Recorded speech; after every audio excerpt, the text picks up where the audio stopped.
મિત્રો, અત્યારના સૌથી મોટા અને અગત્યના સમાચારમાં વાત કરીશું અંબાલાલ પટેલની નવી આગાહી. અંબાલાલ પટેલે ઓગસ્ટ અને સપ્ટેમ્બરમાં વરસાદ પડશે તેવી આગાહી કરી છે. દક્ષિણ ગુજરાતમાં ભારેથી અતિભારે વરસાદ અને દક્ષિણ સૌરાષ્ટ્રમાં ભારે વરસાદ પડી શકે છે. 15 ઓગસ્ટ પછી વાયુમંડળમાં ફેરફાર થશે, તેથી બંગાળ ઉપસાગર સક્રિય રહેશે. 23 સપ્ટેમ્બરથી 26 ઓક્ટોબર વચ્ચે ગરમી લાગશે. ઓક્ટોબરની શરૂઆતમાં વરસાદ આવી શકે છે. નવેમ્બરથી શિયાળા દરમિયાન પશ્ચિમી વિક્ષેપ આવી શકે છે, તેથી માવઠાનું પ્રમાણ પણ વધી શકે છે. મિત્રો, અન્ય મહત્વના સમાચારની વાત કરીએ તો ગુજરાતમાં 2 દિવસ યલો એલર્ટ. હવામાન વિભાગે આખા ગુજરાતમાં 2 દિવસ યલો એલર્ટ જાહેર કર્યું છે. 48 કલાક બાદ ફરી એક દક્ષિણ ગુજરાતમાં ભારે વરસાદ પડવાની શક્યતા છે. આ ઉપરાંત સૌરાષ્ટ્ર અને કચ્છમાં છૂટાછવાયા વરસાદની પણ શક્યતા વર્ણવવામાં આવી છે.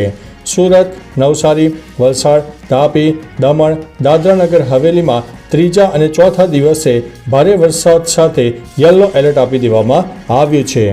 મિત્રો, અન્ય મહત્વના સમાચારની વાત કરીએ તો નદી પણ નહીં, રસ્તો પણ નહીં, ખેતરમાં પુલ બનાવી દીધો છે. બિહારમાં પુલ તૂટી પડવાની ઘટનાઓ સામે આવતી હોય છે, તેની વચ્ચે એક અનોખા પુલના નિર્માણની નવી કહાની સામે આવી છે.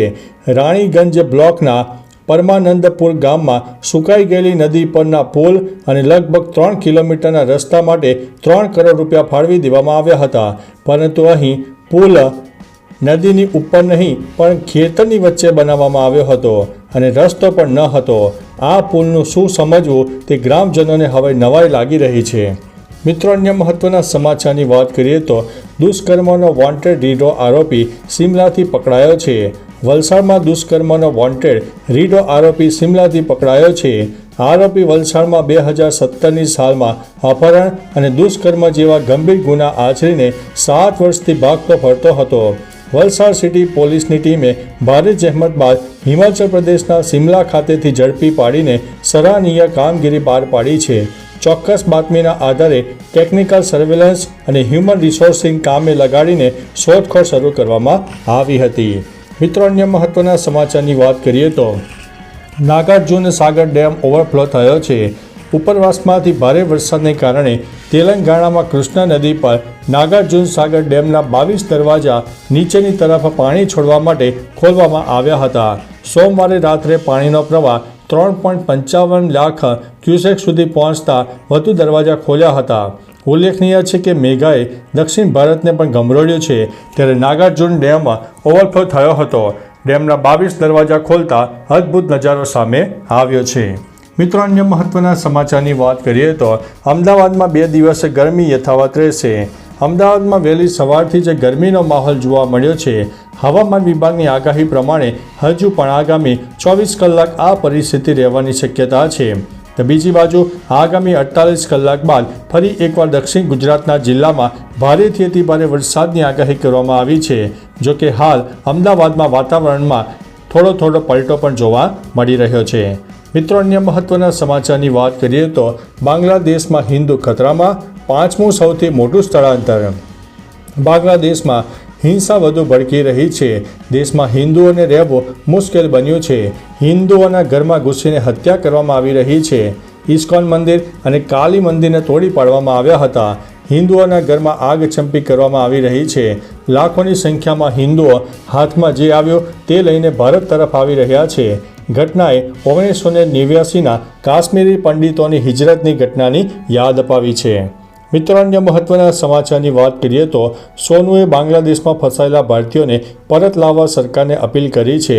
બોલિવૂડ એક્ટર સોનુ સૂદે તાજેતરમાં સોશિયલ મીડિયા પર એક વિડીયો શેર કર્યો છે.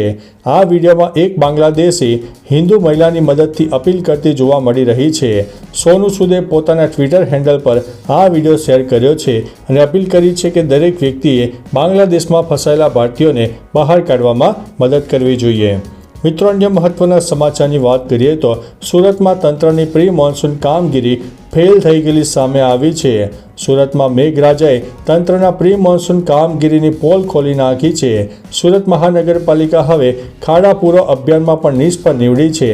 450 સ્પોટ પર 4300 ટન કપચી અને ડામરથી ખાડા પૂરવાની કામગીરી કરવામાં આવી હતી, પરંતુ ગણતરીના કલાકોમાં ફરીથી ત્યાં ખાડા જોવા મળે છે અથવા તો કપચી અને ડામર નીકળી રહ્યા છે।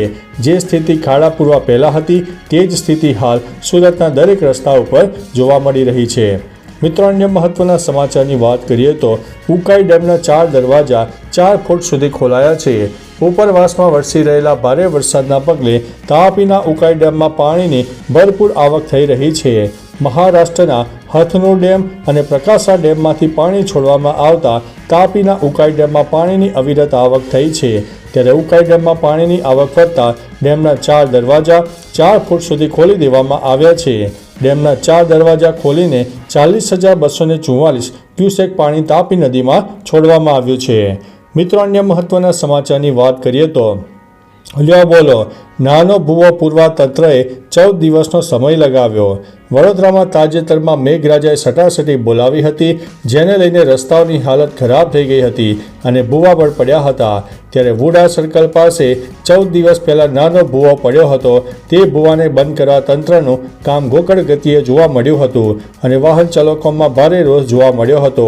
આ ભૂવાને કારણે વુડા સર્કલ પાસે ટ્રાફિક જામના દ્રશ્યો પણ સર્જાયા હતા। તો ચાલો મિત્રો, ફરીથી દેશ અને દુનિયાના સુપરફાસ્ટ સમાચાર લઈને મળતા રહીશો। ત્યાં સુધી અમને રજા આપશો। નમસ્તે।